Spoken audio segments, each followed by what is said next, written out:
Hi, it's David Eklund, davidecklund.com. Welcome to Resilient Legacy Expat Dad Coaching, and welcome back to the Playroom, where we talk about relationships. We're continuing our work with Fight Right by the Gottmans, and this time we're talking about conflict styles. So, what does it mean to have a conflict style? Well, I think of it in similar terms as a personality test, like you might take Myers-Briggs, or the Big Five, or Ocean as it's otherwise known, or the Enneagram, or any of these other sort of frameworks for understanding the differences in human personality that are pretty much permanent, semi-permanent kind of aspects of your character. And the conflict styles are something like that, except it's just focused on the realm of conflict. Okay?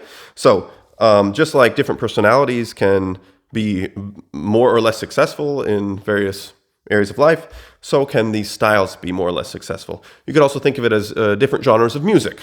Yeah? So there are people who are extremely skilled at jazz, and there are people who really suck at it, but try anyway.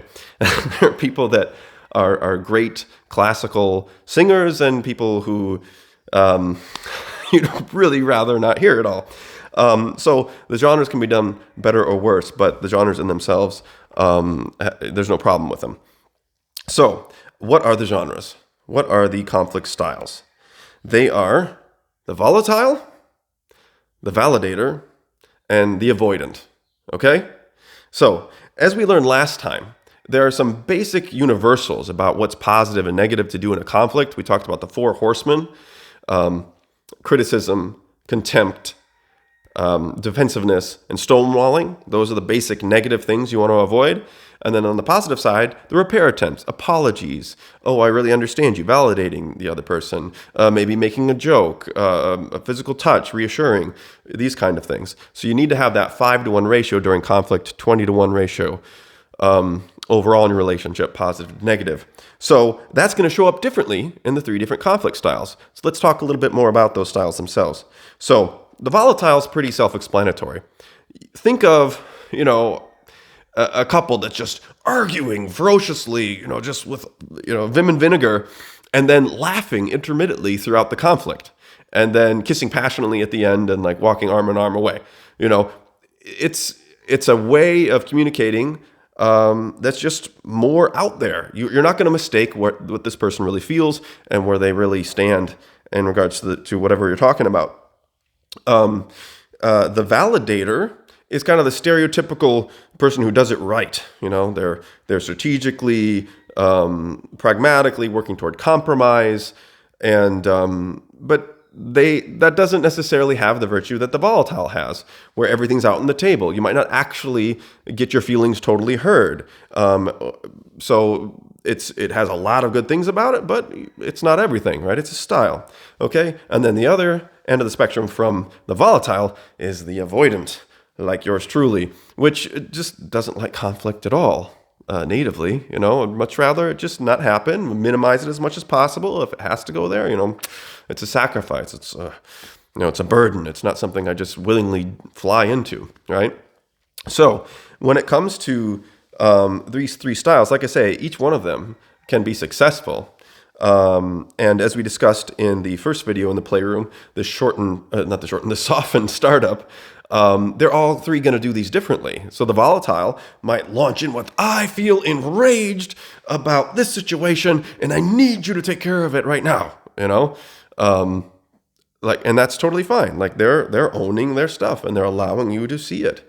They're not saying, you idiot, you always do this. Why did I ever marry you? That's totally different, right? They can own it and just be passionate. The validator can, be pragmatic, add their strategic insights as they're presenting their problem. I really feel uncomfortable with the situation with our bills right now. Why don't I take the kids, and so that you can handle that? Or would you like me to? Totally fine, works as well. And the avoidant, the problem that we have is that we actually need to do a startup at all. It's not so much a problem with the harsh startup as is the case more with the volatile, but with having a startup at all. Like I actually have to say, I feel uneasy about this situation and I need you to hear me out here, for example. So just to give you a sense. So they all can work. Where things can have another layer of challenge is like the situation that my wife and I have. She's volatile and I'm avoidant.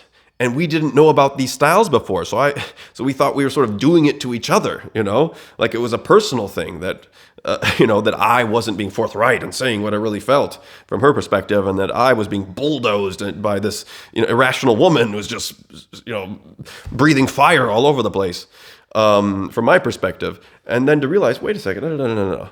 When she's doing that, it doesn't mean anything like when I do that. Like when I do that, the walls are tumbling down, like end of the world. When she does that, she's blowing off steam. And it's okay to acknowledge that it means a different thing when coming from a different person. It's totally okay. It was a complete relief for both of us. We understood that we're opposites in this way. But we have to understand what's called the meta-emotional conflict involved. So our feelings about our feelings. Okay? So my feeling, for example, about anger is natively different than her feeling about anger. For her, it's like totally natural. Go with it. For me, it's like, watch the F out. We have our reasons. We have different upbringings, different temperaments, all that kind of stuff. Totally fine.